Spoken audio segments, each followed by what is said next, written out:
Welcome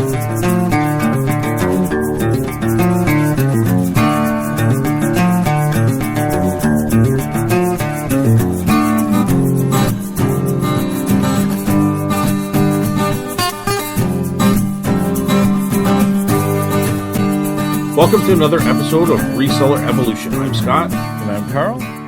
How's it going, Carl? Good. Number 26. Number 26. I think I've been forgetting to say that.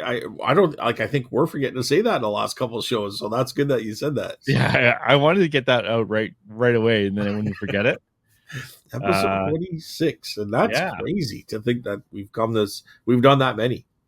Yeah, and this week we're going to talk about good habits as a reseller. Good habits. Okay, well, I'm just going to sit back and listen because all my habits are bad. I am definitely not saying we actually do these habits. I'm just saying these are ones that are probably a good idea for us to do. Yeah, but we're having fun. So, that's what it's about. Yeah, that's what it's all about. So, so how's your last week been? My last week has been fantastic. Like it's been crazy. Like I had my best yard sale weekend, like Saturday. My best picking through yard sales ever. So I got some really good stuff. I like the older stuff, so I got lots of that. But it wasn't my most valuable pick. Came from modern kind of just everyday stuff that can be sold on eBay. That's my favorite stuff. That's your favorite stuff. You're going into my niche, man. Well, you weren't around here, so I would have called you. I said, Carl, there's some stuff here for you, but I'll forgive you. Yeah, no, I was really happy with the just the overall Saturday was good. Yeah, eBay just kind of went on fire there the last few days, so that was really good. I've been busy with the filming production thing, so I hadn't had a chance to list for the last couple of weeks, and I'm using that as an excuse. And and I'll stick to it as an excuse. Before you go too far, I think it's hilarious that after our episode talking about bulk buys, that your buy that you haven't talked about yet on Saturday was a big bulk buy. Well, I had a couple big bulk buys, and I'll tell you, during the week I got called back. So you know how we talk about leaving a number at a yard sale? Yeah, and how that's a really good habit to have. That's a good habit, right? And that'll lead right into our topic today. However, I got a call back, and a big bulk buy of train stuff. And Carl, I think I found a new way of getting a lower price. So just this guy never answer. What's that? Never answer them. Yeah, never answer them. Yeah. Well, so I go to his house. Yeah. First of all, I kind of set the tone. I drive a Chevy truck. He had a Dodge. Right. So I get out of my truck, and he's standing in his garage, and I go, "Oh my God!" And he goes, "What?" And I said, "You got a Dodge in the driveway." I said, "There's no way you're going to give me a good deal now because I drive a Chevy." He just started laughing. So he had a Chevy car under a tarp. It was an older kind of muscle car. Yeah. And he goes, "Oh, don't worry, I got a Chevy under here." So then I said, "Okay, fine."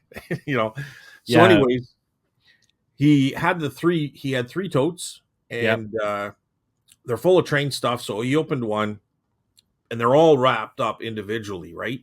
So he unwraps one, then he unwraps another, and they're stacked. So there's got to be 30 to 50 per tote.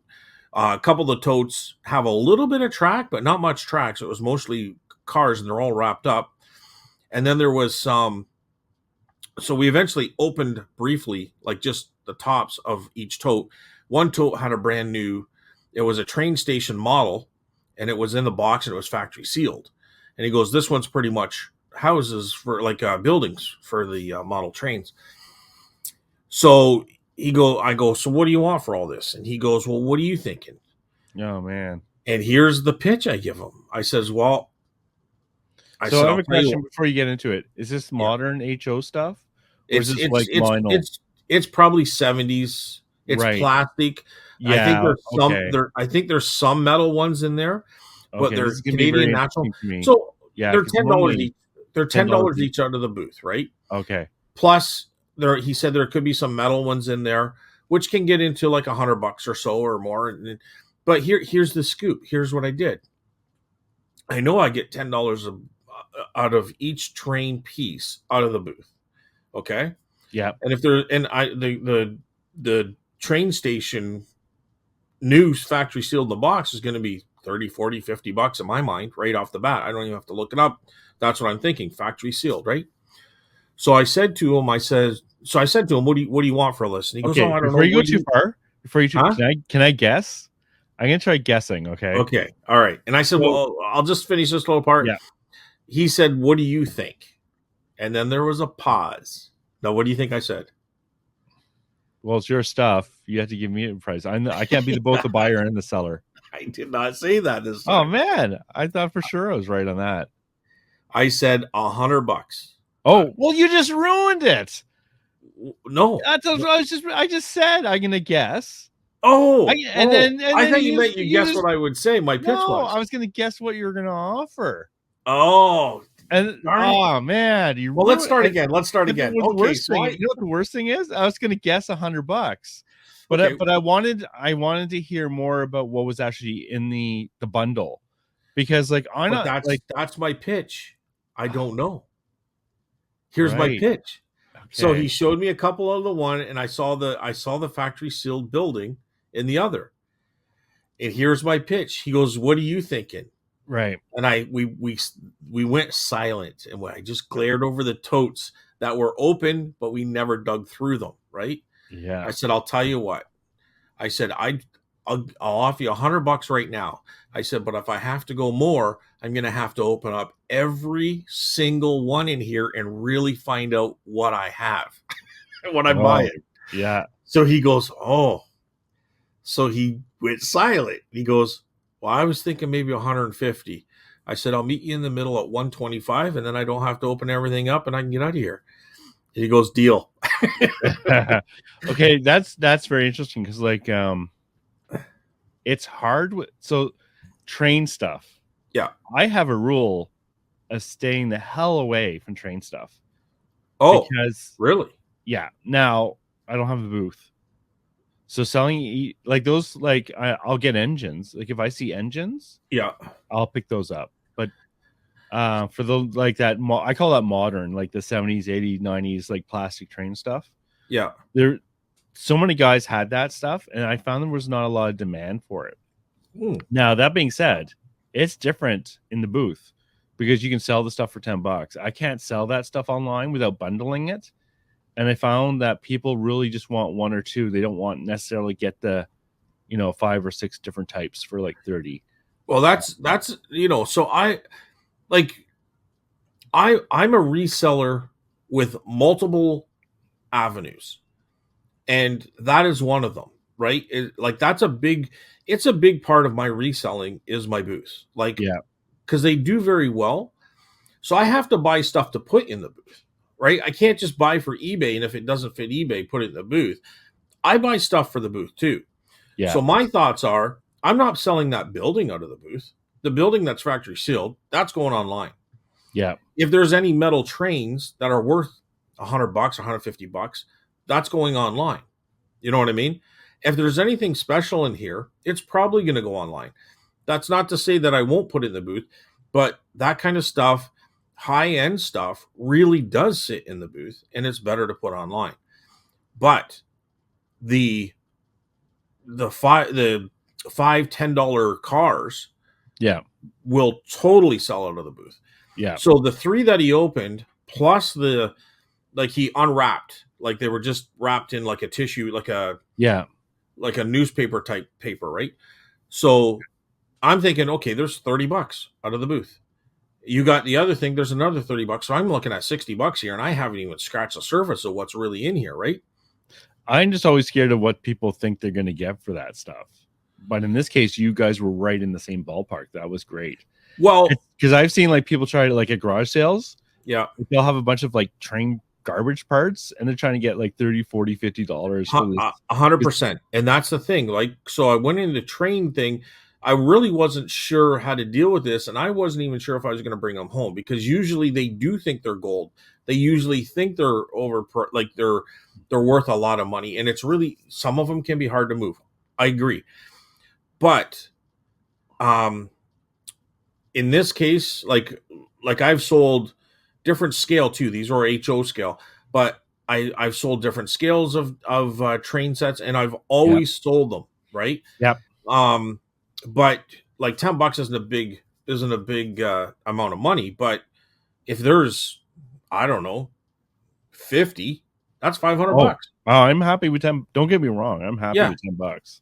So I'll throw them in the booth, right? So, and then I knew the buildings and stuff like that, and there was another building that was wrapped up to the side, and he just opened it up, and it was like a nice building, and I can sell buildings for $12.95 out of the booth. You know what I mean? If they're big, very special buildings, I'll sell them even more. You know what I mean? Yeah. So bridges, all sorts of things. So I don't even know what's in those boxes. They're just sitting in the shed right now. But at least they're not outside. They're not outside, but they're in totes, so they'd be weatherproof. Well, maybe not winter weather, but like they won't get wet. But yes, things outside, Carl. Yes, that's a bad habit. I just had to put that spike in there when I could. Oh, I see. It's because I'm all bitter about this weekend. That's why I got to get my anger out on you when I can. Yeah. So there was a bulk buy. Then there was a bulk buy with the insoles of the shoes, which 167. Yeah, I paid $100 for all of them, and they're just my quick Googling was between 50 and 67. But I'm sure there's ones in there too. Like there's a few different styles, but they're all the same maker, and they might be $30. You know what I mean? So I'd be happy with $30 for every single one. Like that's a good return.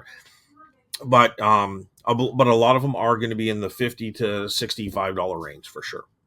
Yeah, that buy would make my year. Yeah, it's so easy and so lucrative. It'll take a while to sell them, but that's okay. Yeah. You just put them in a box in the back of the basement, and every time one sells, just go and get it. That's what I do. Front and back photo, one listing, and like a quantity of 10 on this one. Or if it's because there's going to be different like models of that same maker, but and you don't have to worry about returns really. Like, so I rarely got returns on new stuff. I don't have to worry about describing the box condition because no one cares about the box condition. Yeah, that's right. So probably just throw them into a poly mailer type, like a plastic thing, and I could probably even do that if I wanted to. Yep. So anyways, so they're going to be that was good. And then I did another bulk buy, and it was at an antique store. So I knew this guy before because I'm a reseller, and he's into history, and he's there's like a couple times. He's the one I bought last year. I bought those dollhouse miniatures, and some of them turned out to be really good. So he really has an amazing amount of stuff there. So, and I've done him good too. Like he collects certain things, and there's some things that I've just given him, right, and or given him a good deal on and different things. So, anyways, we like he and I were talking, and he says, come back a little bit later on. He goes, I got some stuff that I haven't put out yet in the backyard. He goes, you can look over it first. So I bought a bunch of stuff off him. I left. I came back a couple hours later when his yard sale was dying down because it just gets overwhelmed for sure. So many people go there every year. So I went in the backyard, and I spent about an hour just going through boxes and stuff like that. And I ended up spending $300 on a large box, a large lot of things. Yeah. But they were a variety of different things. Like no two things were really the same. So I've done really well there, but that's a different type of bulk buy. But it's because I bought a lot of stuff in bulk that I got really good prices. So, so we're kind of going full circle here. It's interesting how like my best buys were all bulk buys to some, like, you know what I mean? Based on what we were saying just a week earlier. So yeah, and the bulk buy was too. It's like in the case where it's not the same type of item, it's a bunch of different items. It's the surprises that really stand out. There was a lot of surprises. That's right. Yeah. Like I can look at things and say, okay, somebody's going to like that or appreciate that, but I don't know what it's worth. Yeah. It can be $10, it could be $100. But I know it's got some sort of collectability to it. You know what I mean?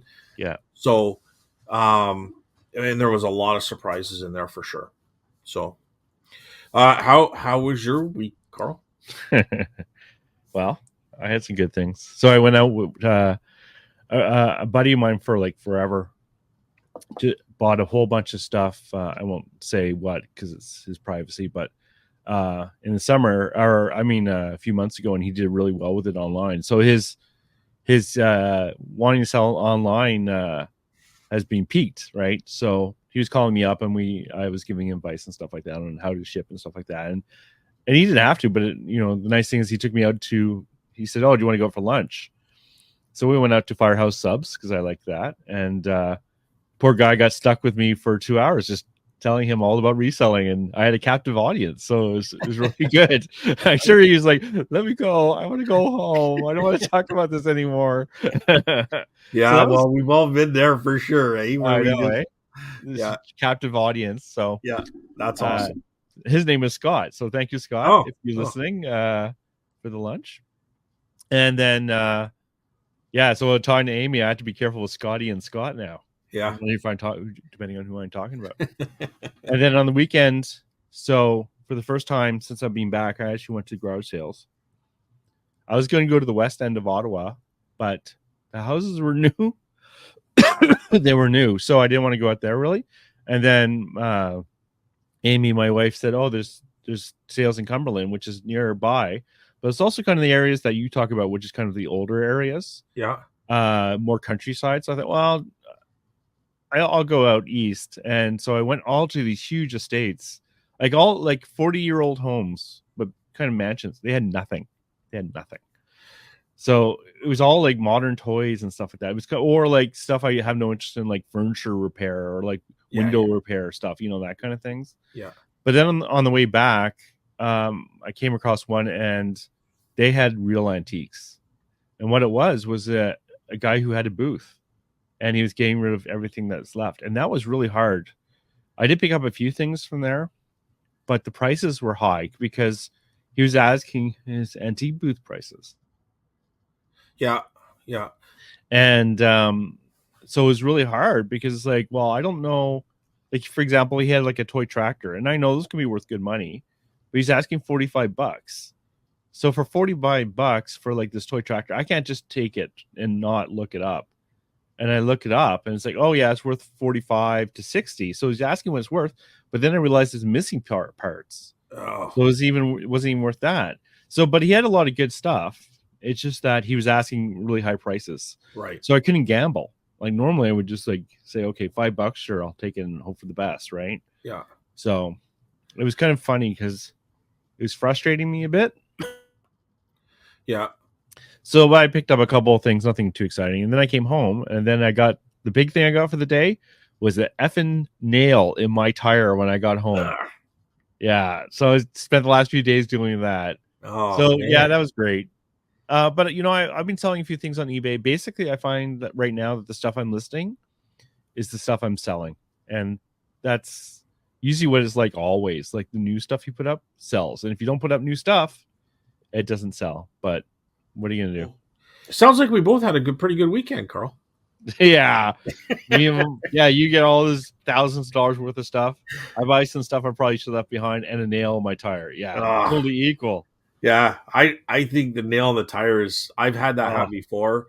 I've had pieces of glass. Like, how does glass should just not cut tires? But I've had that happen. Yeah, no. I've had it a couple times. Like, I won't go into the tire fix, but it was a pain in the butt. But yeah, no, it wasn't even a nail. It was a long piece of really weird rebar. It was a pain in the butt. The worst thing is that on Tuesday I was getting my tires replaced anyways. Right. So I had to pay to get the tire fixed right before I drove to another place to actually get my tires replaced. That was frustrating. Anyways, enough tire talk. No one wants to hear about tires. All right. Should we talk about the comments from the last show? Sure. My favorite section of the show is to read the comments. All right. So, do you want to read the first comment there, Carl? Sure. The first one is from Ken. He says, Ken. Great podcast. Thanks. Well, thanks, Ken. We appreciate that. See, Ken, thank you for the comment. Ken also has he went from doing a booth to doing a couple booths to not doing a booth to owning a store now. So I know, right? I'm always curious how that's going. I always want to ask him in the show, but I never think about it. I've asked him, and he's pretty much right in line with us. So he was doing really good there for the store was doing good. Yeah. Both during the week and the weekends. And then I remember saying, hey, like, we're still doing okay during the week. It's slowed down a bit, but the weekends are great. And he says his store is falling right in line. Exactly. That's what he's experiencing too. So interesting. Yeah. So he's doing good. I know our store is doing good, and good for Ken for stepping up to the store. I mean, I'm not there yet, but maybe someday. But, right. But I don't know if I would want to do that. Like, I don't know. It's tough. Like, I would love to do it, but I don't know if I want to invest the money into it. I might go more online, but I don't know. I don't know. It's tough, right? Like, for me, it's the time. I don't know if I could. Well, if I had a store, I would definitely have it set up eventually. I mean, obviously not on day one, where the store kind of runs itself. You know what I mean? You kind of have a manager, kind of someone in charge, and then just kind of let it run itself a little bit. And kind of. How often do you actually see that though? Like, every time I go into those places, it always seems to be run by the owner. But well, it depends what size it is. Yeah, I know our size. Like, Anna's there a couple days a week. Okay, I mean, that's the owner of your booth. Yeah, I mean of your antique of the store. Yeah. So, and there's a lot of times maybe she's got things with the kids or family, different things going on. So she may not get there sometimes for a whole week. Maybe pop in on the weekend or something. But yeah. So I mean, she definitely has people in charge. Right. But I wouldn't want to have to go, like, I'd probably be in there every day just because I would enjoy it. But I wouldn't want to have to be there more than my problem. Once a week. You know what I mean? Yeah. Randy. Nova Scotia Celt 5218. Hi, Scotty and Carl. Last year I purchased NOS of Coleman. What's NOS? New old stock. New old stock. I should know all this, right? Last year I purchased new old stock of Coleman lanterns and stove parts in bulk deal for $200. Just listed this month. My bad. Nearly 6,000. Plus, found 2,000 of new old stock pen reel parts in the same bundle. Pen reel. So that's fishing, like pen. Yeah, I guess so. Yeah, it must be fishing reels. He's in Nova Scotia. So there's probably a lot of fishing stuff there. Took 10 days to process, but even if I only get half, that's $3,000. Wow. That's really, really great stuff. That's nice buy, Randy. Bulk buying doesn't always work out for me, but certainly it did this time. Thanks for another great video, Randy. Yeah, Randy, thanks so much for leaving comments each time. And that's just fantastic. $200 into 6,000 plus more in the reels. Like that's a great score. Those are the things we look for. Yeah, they come by once in a while, so that's awesome. And thanks again for the comment. Who's next, Carl? Well, Dawn's next. She wrote a book, so I'll start reading it. Maybe half an hour later we'll be done. You guys, this is going to be like, we'll have a Carl and Dawn kind of like, what do you call that? Just kind of versus, versus a fight. Yeah. Not fighting. I just like bugging Dawn. Yeah, there we go. She likes naps. Yes, I also like naps.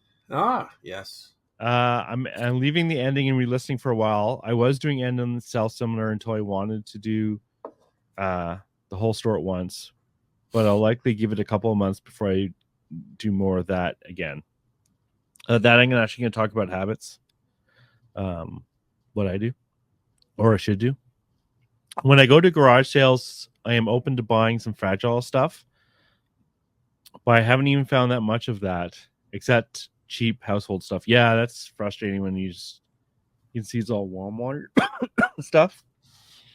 I will eventually look at auctions again. I'm sure. I'm just so cheap. And a lot of ephemera out there goes for a lot higher than expected to the point where the margins are too small. Yeah, I think I love auctions. Actually, there's an ephemera lot I'm planning on bidding on. So we'll see how that goes. But you're right. It's the thing with auctions is sometimes you're shocked by how little you get it for, and sometimes you're shocked by how much someone actually got for it. It's just the nature of the beast, I think.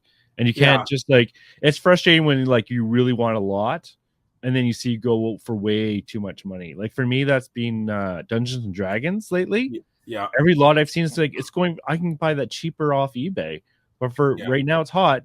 But I really want that lot because that's the stuff I enjoy. So well, I like auctions. I like auctions for a couple of different reasons here. So if it's kind of an estate, but the collector was like, I don't know, lamps or, you know, I don't know, glass. There's always going to be a couple other items that those people at the auction don't necessarily have an interest in. You know what I mean? Because they're there for the glass, they're there for the lamps, or they're there for, you know, the Royal Daltons or whatever the situation is. And I call it picking up the crumbs. So I'm going to go a little bit more detail later on with our subject of the day. But for the most part, I'll just say, like, to go there and pick up the crumbs, which people are overlooking because they're not like really interested in, is what I'm there for. And I'll explain a little bit more detail later on with that. But I love auctions for another reason, and that's because I learn what people are willing to pay. So I'm going to continue Don's comment. Scott, tell Zoo and Georgie I say hello. I love birds. But yeah, I think cockatiels tend to be happier if they have a friend. Yes, for sure. And I don't mind the birds. Like I like them, but they fall in love with you. Like, I know. Like, it's insanity. It's crazy. I love my cat, but he can be a little too annoying when he really wants to be near me all day long. Yes. And it's like, okay, you know, I got a cat because they go and sit by themselves for 8 hours or 12 hours at a time, you know. If I wanted that much, I would have gotten a dog, you know. I have done a couple of bulk buys, but they're not typically all one type of thing. Sheet music was probably the highest quantity I've bought in one shot, about 600 pieces. Other buys have been like dunce lots from auction. I don't recommend them. Most of it is literal trash and full of mouse nests. Last time I did that. Yeah, sometimes, I've had that happen too, where there's like gross stuff in there. But honestly, those box lots of just weird crap, like once in a while, there's like gold in there. Yeah. But yes, sometimes you buy the box and there's no gold. There's only mouse poop. Dude, that's the way it is, you know. It's a catch-22 because there's things in those box lots that I've sold online for over $100, and you're paying $5 for them, right?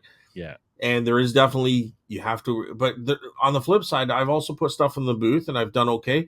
And I've also put stuff in the booth that just sits and sits and sits and sits. And I'm like, what am I going to do with this? And I think Dawn here, I'm agreeing with her in that I'll need to be a little bit more picky what I don't throw out. You know what I mean? I probably need to toss a little bit more into the garbage and not be like, I got to get every nickel for every little piece. You know what I mean? Less picky. Yeah. Less picky. Yeah. Yeah. And like, there's a reason those box lots are box lots. It's because the auctioneer doesn't know how to deal with it either. Yeah. Well, doesn't know how to deal with it either. Yeah. So, you know, it's part of and there's a reason those box lots go cheap, because a lot of antique resellers don't want to deal with the stuff for the same reason, because there is work, because you have to ID it all and stuff like that. And they want the big wins necessarily too. They don't want all the small little bunts. Right. And it's time. It's just extra time for them, right? So they don't want to have to deal with all that time for a buck here and there. But one thing I do for things that are small, like pins and different things, I'll put a couple bucks on it, $3, $5, whatever, and I'll throw it into what I have, an old drawer from an old kitchen or something, and I call it a junk drawer. You know what I mean? And people will rummage through that and grab things for, you know, $3 or $5. Oh yeah, like that bulk buy pin lot I've already sold. I sold a lot of 3 of them and for $15, and so I've already tripled my money on one little buy, and now I got a whole bunch of pins. I can be rich off pins. Yes. Nice. It's part of the game. 100%. I'm going to continue here. I do agree, though, that those bulk buys definitely have the highest return on investment, even if a lot of it is low value. Yeah. As long as you have somewhere to sell it. That's the thing. I think that might be part of the reason I don't really enjoy thrift stores anymore. Yeah. The thrift store part of it is tough. Like, you're not going to get really that kind of a buy in there, but definitely return on investment. That's kind of my goal, is to really watch the return on investment. But again, I'm going to get into that a little bit later in the show. But I think people overlook that, and to find your return on investment, you not only have to look at, what it's going to cost you to buy the item, you got to look at what it's going to cost you to sell the item. Yeah. Right. Yeah. So you have to combine, like, if it's going to cost you $10 to buy an item, but there's a commission, if it's $100, you're still going to have to pay another $13 on the sell. We tend to forget about that too. We tend to simplify things in our head. That's something we're going to get into, but basically my margin's around 50%. And I tell you, every time I calculate it, like, I think, oh, my margins must be higher than that. It's like, no, every time I do it, when you count for everything, it's about 50%. And my margins don't even include things like storage of the basement, in the basement. Like, if I look at it that way, I'm not even accounting for everything. So, but anyways, right. We'll get into that. But in a bulk buy, you can have one item that pays for everything, and then everything else is just free money. You know what I mean? A lot of people seem to think that way. Yeah. And I agree with it. Like with the pins, I paid for all the pins with one sale. Now it's all, quote unquote, free. Yeah. Sure. That's a good way of doing it too. Yeah. And sometimes I'll have to look at it that way. Like, I bought that whole bunch of stuff. I know it wasn't all the same stuff, but it was a large purchase of stuff for $300. And people might say, wow, $300 for, what is it, 3 or 4 boxes of stuff? But I know 1 or 2 items will pay for everything. You know what I mean? So everything else is just gravy, and I can throw it in the booth or throw it online, depending on what it is exactly. But so $300 really was a steal. You know what I mean? But it sounds like a lot, but it wasn't. Like, it was a great deal. As we said before, sometimes the fact that you pay $300 up front means we have less competition, because a lot of people don't want to do that for whatever reason.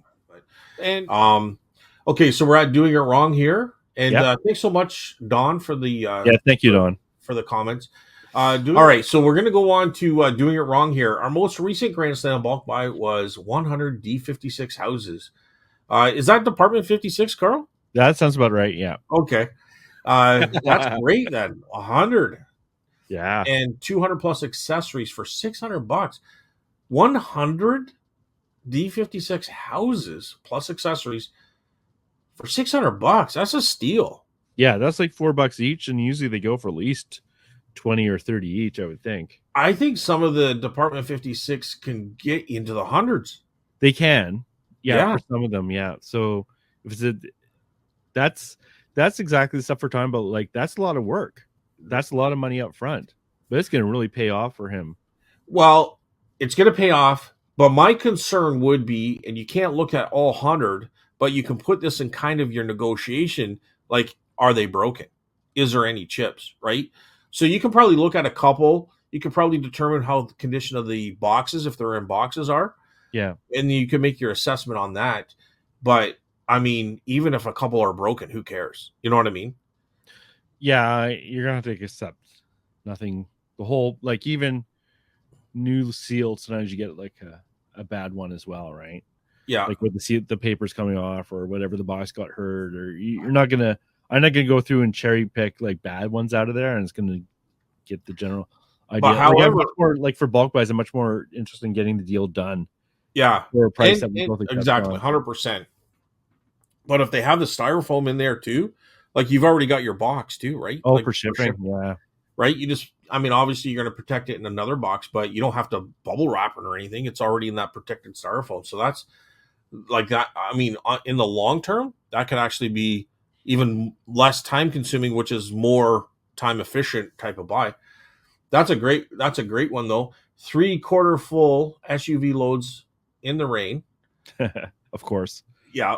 Of course. I'm up to 10 of those 27-gallon totes of listed inventory. Another 5 totes should manage it. Unlisted is down to a single layer. Nice. Okay, so he's been working hard at it. My rule is nothing on the dining room table in our house. Yeah, I make that rule all the time. Oh, I do too. As long as when the grandkids come, I have it cleared. That's all. And a mountain of damaged houses in our bedroom. Okay, a mountain. So some were damaged. We've only sold about 100 worth since it's the wrong season. Okay, so there was a few that were damaged. What I would have done, and again with the booth, is if they're not like severely damaged, but maybe like there's like maybe a small little chip or something like that, I'd throw in the booth. Yeah, and I'd put a very cheap price on it, and people will still buy it, right? If it's chipped in the booth, do you write that on the label? I'll put as found, or I will write on the back of the label that there's a crack. You know, if it's absolutely noticeable, I'll put as found. But if it's something that's kind of not so noticeable, I'll write it on the back of the tag. Okay. You know what I mean? Yep. Because I don't want people not coming to my booth because his stuff's always broken. You don't want that reputation, right? So you always have to let them know. So, but when it's a good price, a lot of times they don't care, right? If they can buy it for $10, right? You either put it on eBay saying it's chipped, or you have to throw it out. Those are your options. Like maybe you could put it on in the booth for $10 as it is, and still recoup a little bit of money. You know what I mean? Yeah. So we're just going to go on here. So I'd like to see, what kind of return on investment that ends up. So IMO, bulk buying similar items or just making a pile, the best way to source for sure. The only downfall is maintaining your space. It's stupidity. Easy to get overloaded on stock with bulk buys, and I'm there for sure. It's so easy to run out of space. It's very easy to run out of space. And we'll get into that today too. Like, I think that could be something we touch on as far as good habits, right? All right. You got it, the next one, which looks like Randy. Randy again? Yep. You have not decided yet on topics for next week's show? Well, we have. How about organization? Yeah, that's a really good one. We'll maybe even touch on that in this one. You may have discussed it before, but since I spent 2 hours looking for 4 items, oh man, I hate when that happens. I finally found, but too late to ship. You may need a refresher. Yeah, that happens to all of us. Even like I was watching a live somewhere, and the person was saying, I can't find a bunch of stuff. It's unfortunately we're human. And like when I list, I put the SKU number in, which bin it's in, and I make mistakes. And one of my negatives right now is because I lost something. But what are you going to do? Well, we'll touch on it a bit here for sure. But Randy, we appreciate you giving us a topic. Oh, yeah. If you guys come up with topics, just put them in here, because if we don't use them the next week because we have to record and then edit and then post it, but when we read over your comments during the show, maybe the following week or we'll definitely get to them at some point. We'll get to them at some point. So I appreciate that for sure. And if anyone else has topics, that'd be great as well. So thanks for that, Randy. And organization is super important for sure. Especially like if you're like Adam, where his area of storage was under renovation, so he had to pull everything out. Oh, God. Yeah. Like it was a nightmare for him, and it really wrecked his store for a year, right? Because he had to cancel a lot of orders because he couldn't find it. So yeah, he was in the doghouse for a long time. Yeah, and it took a year for that to come out. But so that's a good point for sure. Doing it wrong here again. Sorry about your corona, Carl. It's almost gone. Just a little cough. Only when he talks, he just like, I know. It's like your throat tightens up or something, maybe. Oh, yeah. I thank God there's a little mute button here. I try to catch myself. I went to Vegas a week ago and caught the flu. I'm so drained. It's hard to get moving. What happens in Vegas stays in Vegas. Is a lot. Oh no, yeah, you brought home the flu. Topic, Carl. What is today's topic? We should get into it because it's like, I think our this section was longer than our show in the last couple times. But anyways, So yeah, this we're going to talk about this habits that every good reseller should have. This is stuff that we're not necessarily doing ourselves, so we're hypocrites when it comes to this stuff. Yeah, it's stuff we strive to do. Yeah. I mean, some of it could be what we do, but it's definitely what we strive to do. At So least on my side. so one thing that I strive to do, and I fall out of the habit sometimes, but it really is LIFO. So last in, first out, which means that the stuff I buy the latest is the stuff I list first, which sounds funny. You might think, well, I should be listing my old stuff, but really the new stuff is probably there is a reason you haven't listed the old stuff, is that it's not as good as you thought, or a lot of work. And if you list, for me personally, with my personality, I find when I buy something and I list it right away, it helps stop me from buying stuff I shouldn't list. I shouldn't buy because I don't want to list it. But also, I find that's the hottest, freshest stuff, and that's really what should be going into my store first. So I highly recommend you try it if you haven't. Last in, first out. So everything I bought, like if I went to the Value Village today, and if tomorrow I'm listing, that's the stuff I list first. Okay, no, I like that. I like that idea. It it is something of a tough thing to do, but I think if you can get disciplined at it, you're going to be more successful, or more like I say successful because you're going to have less head problems. You know what I mean? Like, it's out of your head once it's dealt with. Yeah. Because something that was on my list was handle it as less as possible, right? So I think it kind Touch it of once. Yeah. touch it once, right?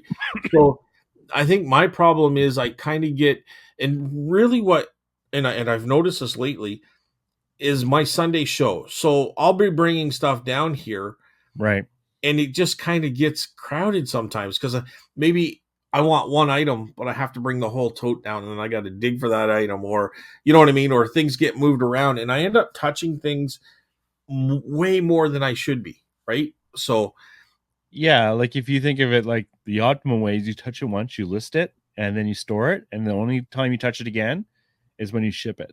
Yeah.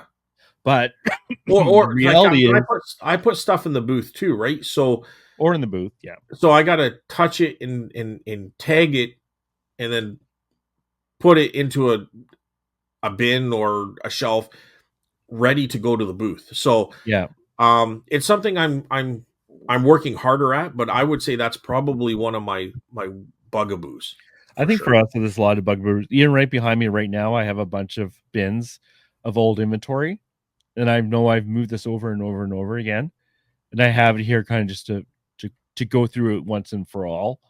Hopefully work, because I do waste a lot of time and therefore money just moving stuff around, but also mental energy of moving the stuff around. Yeah, that's what I kind of find in with the last in, first out too, is the longer you have stuff in the inventory, the higher chance it's going to never be listed, but also be damaged, pieces lost, or whatever. So I find by doing it right away, there's actually a much higher chance that item will actually get listed, as opposed to sitting in these bins forever. So, but what you were talking about, like touching as little as possible, it's the same thing. It's a really good concept to try and do. No one's perfect, but we try. So another thing I recommend, a good habit, is, it's gonna be boring for a lot of people, but once a month have your habits for accounting. But I'm gonna keep it simple here and just say, one thing that I do is I track the value of all the items in my eBay store in US dollars. But you can do Canadian dollars, it doesn't really matter. And I have a Excel sheet, and I record a lot, but one of the things I do is actually record the value of my store, because what I've seen is the total value of all my items. Like, it's not the value I'm actually going to get when I sell everything, right? It's going to be lower than that, but it's all relative to each other. The relative value of my store has dropped by about 50%, and I noticed that difference in my sales. If you don't record that, you might think, oh, I have actually more items now than I actually did at that back in that day when my store was worth a lot more, right? Yeah. And we tend to forget that. And you think, well, why are my sales so down so much? Well, one of the reasons my money that's coming into my account is so much less is because I have a lot less up in my eBay store, but my numbers are higher. And if you don't record that, I would have no idea. I'd think, why are my number of listings up, but my sales are down? And I wouldn't really know. I know what the reason is. It hasn't solved the problem, but at least I have an idea. So I recommend try to do it once a month. Like I try to do it at the same time. I know it's difficult to do that. When I pay my credit card, that's generally when I do it because I can pull the credit card information using Excel and then I can do my sheets. But if you're if you really want to take this business further, I highly recommend doing that, even though it's boring and it's a hard habit to get into.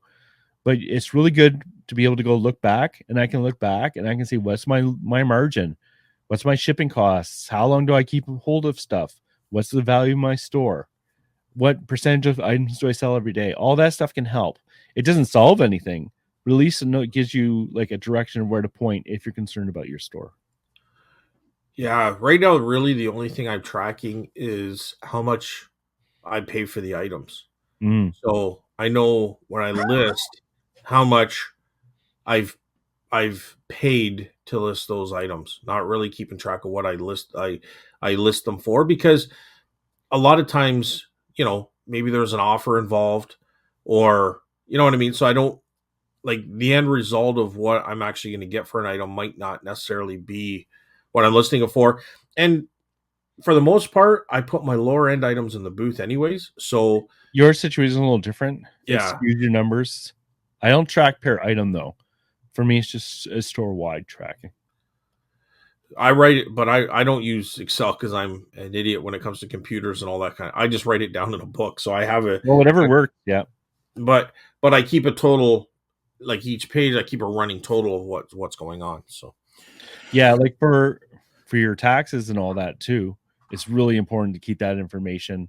Yeah. So that if something ever happens, at least you have it on paper somewhere. Yeah. No one likes that aspect, but that's true. I haven't got to that point yet, but like there's going to be eventually things that I take offline and put in the booth. So it's kind of like, although I keep my online and my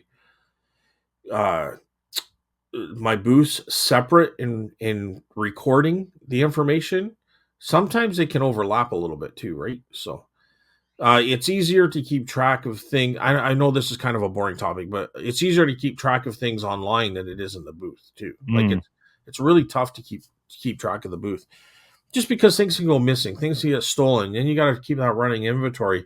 And you don't know really at the end of the day. I have 3 very large booths. You know what I mean? I have like a ton of inventory just in the booths, right? I find that hard. It's like, whatever happened to that toy? It's like, yeah, it's never selling, but it's gone. It's gone. It's like brutal. But okay, so one of my things that I think is just, it keeps me out of trouble if I follow this little saying I keep saying to myself: fall in love with the deal, do not fall in love with the item. Oh, so hard. Sometimes it's so hard, but yeah, like, we're a business. And when you're in an auction, yeah. like I just keep repeating that to myself when I really want something. You know what I mean? Like, it's all about the deal. Let some other numbskull pay up on it, and I'm gonna bid them up one more time. You know what I mean, or something like that. But you gotta stay away from overbuying something because you want it. You know what I mean? Yeah, and then you always come up with excuses. Oh, I'll just keep it for myself. Yeah, I'll collect it. And there has been times where I've kicked myself for not listening to myself, but for the most part, I think I'm pretty good at it. Like, I've more discipline. You know what I mean? Because there's nothing worse than sitting there and saying, "Oh my God, I'm probably not even going to get what I paid for it." Like, that's the worst feeling in the world. Well, it is. You're working for nothing. I've even had a couple times at the auction. It's just like, why did I do it? And I'm like, I just bought it, and I'm like, I should be happy I got it, but I'm like, damn. I remember every those auctions where I way overpay for stuff like that gets burned into my head. Yeah. And I'll remember it on occasion too. It's just like, why did I pay all that money for that piece of crap? So I don't know. If it's sticking to you like that, Carl, that's probably a good thing, right? Because it's going to make you harder it's going to make you better at discipline. You know what I mean? You think, but I'm pretty sure I picked up stuff on garage sales this weekend that I made that exact excuse for. So, oh yeah, I'll totally keep this picture. This is awesome. Like, what am I doing? Especially if you haven't bought anything for a while, or if you've been sitting at the auction for a while, then the temptation to buy something, because it feels so good buying stuff because you win. You won. Yeah. Well, you won it. Yes, exactly. All right. What do you got there, Carl? So another good habit, which I'm really, really bad at, is answering questions on eBay. And I get them all the time. And usually they're annoying. And I don't deal with them. And then they kind of like talk on the side of my head over and over. It's like, I need to answer that question. Answer that question. And then sometimes they buy the item and I never answer their question. And then I'm terrified of getting negative feedback on that. Now, the good habit would be to answer those questions once a day and make sure you get to them. But that's something I am very weak at. Because usually it's like something annoying. Like I got once the other week, it's like, can you open the magazine and make sure that this is on this page? Or worse one was like, can you open the magazine and see if this article talks about this person? It's like, I hate those questions. But really, that's part of the business, right? And I should be doing it. But if anyone has suggestions on how to be better at that habit, I'd be into it, because I'm not good at answering annoying buyer questions. Yeah, no, 100%. I think Jamie from Thrift on Fire was talking a bit about annoying questions in clothing. Yeah. Like his return was actually really, really good. Like I thought it would be his return rate would be like really bad, but just because it's clothing, but he seems to have no problem at all. But he does get bombarded with a lot of questions. So, so another one of mine is kind of very close to the last one I mentioned, but is know your price point. Like depending on like what stages you're at in reselling stuff, but I think it's important to know a price point for things. And it can be different for different things. So if I go back to doing it wrong here, where he bought all those houses, like know your price point. Know, okay, there's probably going to be some that are damaged here. You know what I mean? Mm-hmm. What is it worth with the box and the styrofoam as opposed to without the box? You know what I mean? So kind of have your price point in there, calculating all the risks and all the, as well as all the glory part of it. You know what I mean? So if there's damage, it's probably the biggest one, but like Royal Daltons, for instance, I mean, you could get in a lot of problems with that, right? But they still do very well for me, but I'm not going to pay what I would pay, 15, 20 years ago for them. You know what I mean? So kind of have that kind of mentality is, here's my price point, here's my risk reward.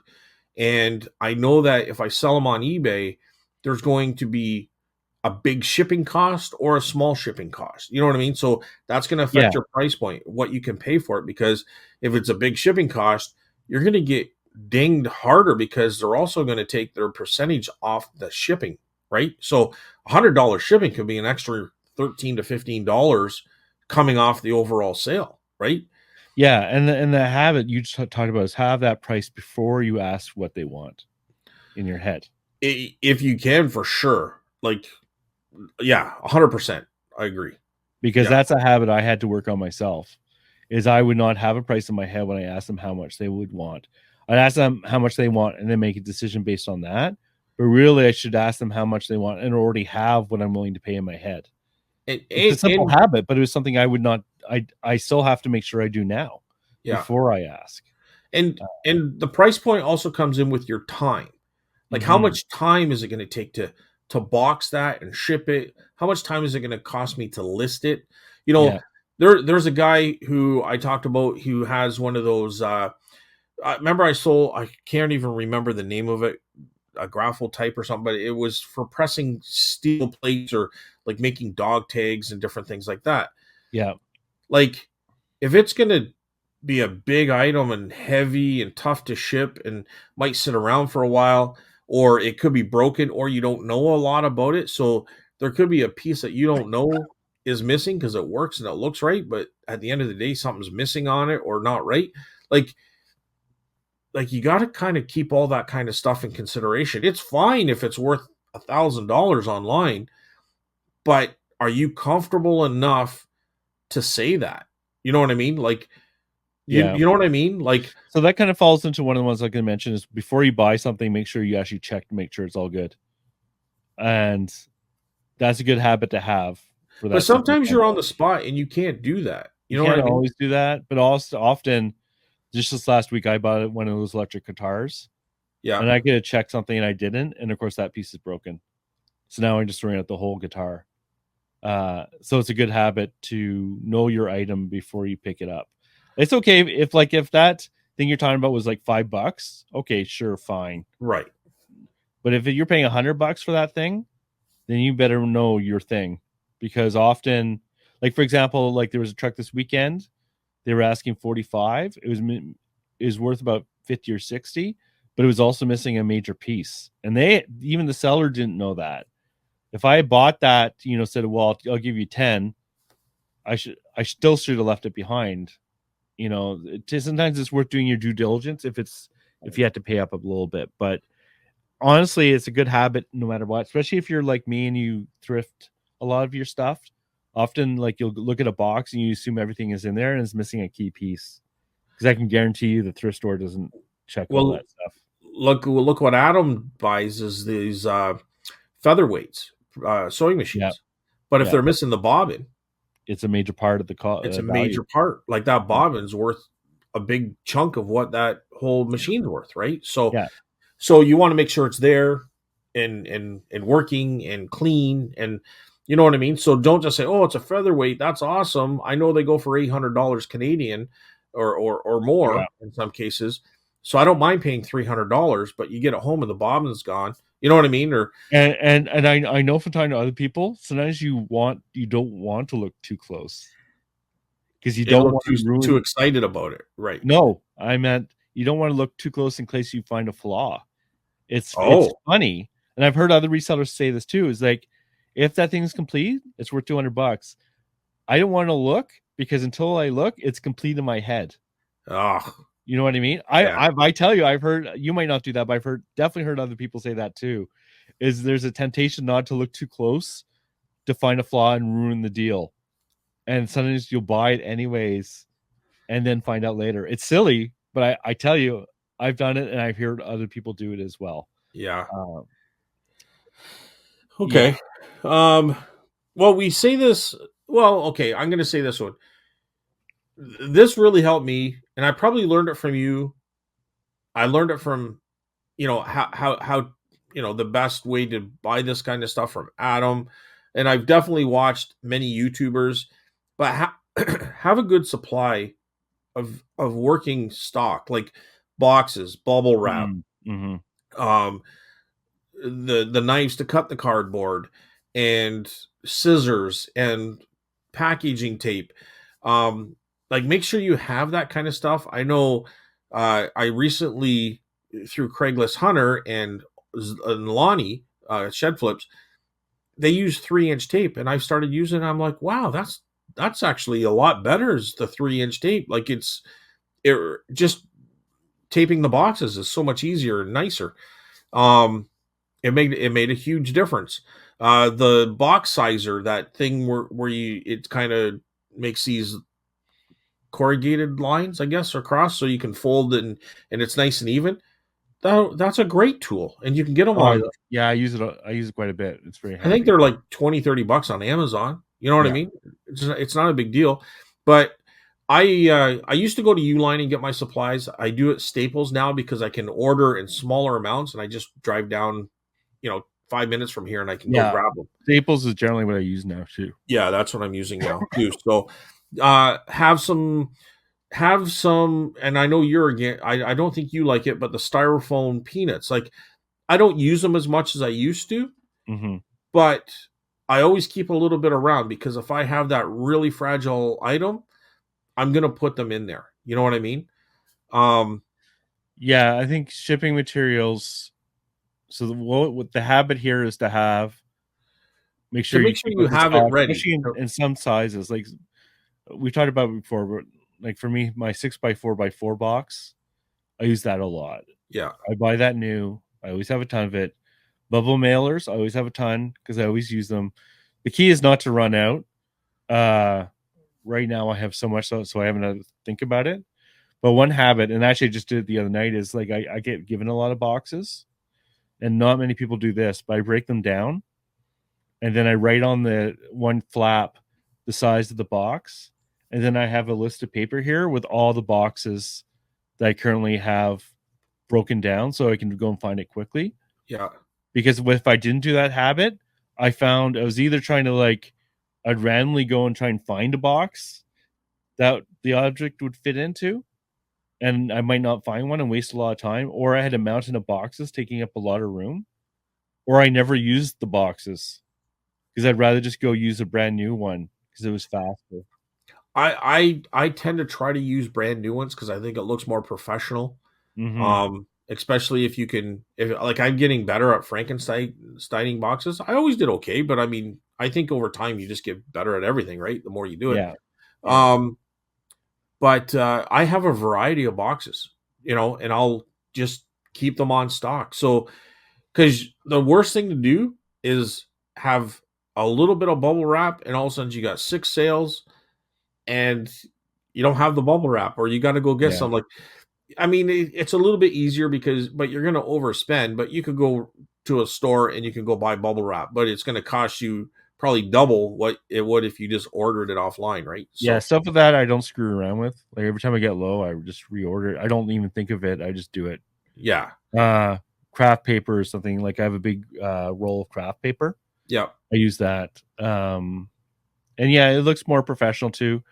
And for the cost, I usually find my shipping materials are usually between like 50 cents to $1 of shipping materials, something like that.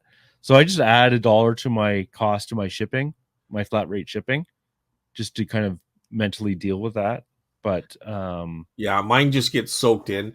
I think because of the rates we're actually getting on eBay now, like for instance, a lot of it is under $10, a lot of the things, but I'll charge $10 or $15. And it just, but a lot of times that compensates for something that might cost me $20, but I only charge 15. You know what I mean? Yeah, that's that. I accept all that stuff. It's still sucks when something goes to Nunavut, but it's the way it is sometimes. Yeah. But yeah, no, having a proper supply and keeping yourself stocked, that way you're not forced to do something where you're putting it in a old box that you got on an auction that does have mouse droppings in it or something. Oh, like, yeah, I never use those. No. Yeah, like you just don't want to be forced in that position. I pretty much always get the item out that day or the next day, but there's some times where I get busy and maybe it has to go out that day, right? Because I was busy for a day that I was supposed to ship. Like, so it's supposed to go out Tuesday and I was really busy Monday and the sale happened like Friday. You know what I mean? And I might have a couple, like, I don't want to be running around grabbing bubble wrap and boxes. It should just yeah. Right. When you're in a hurry and you don't have a lot of energy, the last thing you want to do is screw around with stuff like that. Or use a box that's too small just because that's all you have and then it breaks. Because I've done that too. And it sounds silly, but it's going to happen. Like over time, you're going to be in those positions and you want to make sure that you're prepared to have your stuff here, because now you got 3 or 4 items going out on it, and it's supposed to go out Tuesday, and it's Tuesday at noon, and you just got back from holidays, or you know what I mean, or you have to be somewhere at an appointment for 2:00, and you whatever. If you're gonna be organized, your shipping materials is one of those areas you should put energy into, in my opinion. Yeah, like I'm not gonna at the back of my area, like far away from where I list, I have all my boxes, but all the boxes are organized. I have little pieces of paper so I can quickly find the boxes. Yeah. The piece of paper, I have the box size on it and they're easy to see. That's one of this. I'm not the most organized person in the world, but that's one of the places I put my organization, because I run out of energy real quick and I get frustrated real quick. And by having it done properly, it's less aggravating. And I don't actually mind shipping now for most times because usually it's pretty quick. I kind of like shipping because it just kind of like I see things go out and it's just kind of I don't know, you kind of get in that zen moment. I don't mind shipping at all. One thing that I do is I order the eBay tape, and you know how Amazon will wrap their Amazon logo around the box. Yeah. Like once my my box is all done, I will take that tape that you can get for pretty much free. But it lasts a long time. I don't know, they give you 6 rolls or something. They give but you a lot. I use it to wrap it once just to show it's an eBay item. And it just looks, to me, it looks professional because it's got the eBay label and it's in a nice new box. And, that's the way I look at it. It's not necessary, but I do that little touch too, right? So, but I think you have to ship the item like you would want to receive it. And I think that is very important. I don't know, maybe this is a little bit different than supplies, but it's all still will do with shipping. Is when the person gets it, make sure it's not wrapped up in make sure it's wrapped up professionally and it looks good. You know what I mean? I think that's important. Yeah, I try to do my best. Sometimes I don't do my best at that, but I try. Carl, do your best every time. Yeah, no pressure. I will reuse Amazon boxes happily. I don't worry about too much about labels and things like that. I have, but with my white eBay tape, I can go right across their label and hide their label and just have the eBay. Yeah, I'll use a lot of tape because basically it lasts forever. Like if you have an eBay store and you order it, usually it lasts me at least 6 months, if not 8 months, that one order. Yeah, and so I have a box I've ordered last time and I haven't even touched yet. So, but and it just says eBay, right? I think it's good. But my wife likes putting those stickers on there. I never use them, but she likes that stuff. I was thinking about buying those big round ones. Yeah. I was thinking about doing that as well, but I have the tape, so I haven't got the other stuff yet. But they look good, and they're cheap enough you don't actually have to pay for them too, which is kind of nice. Yeah. So this is a long show, but I have another one. A good habit to have is end and relist. So Don talked about it. So I don't find it as effective as it once was. But what I try to do is every month I order by my oldest listings.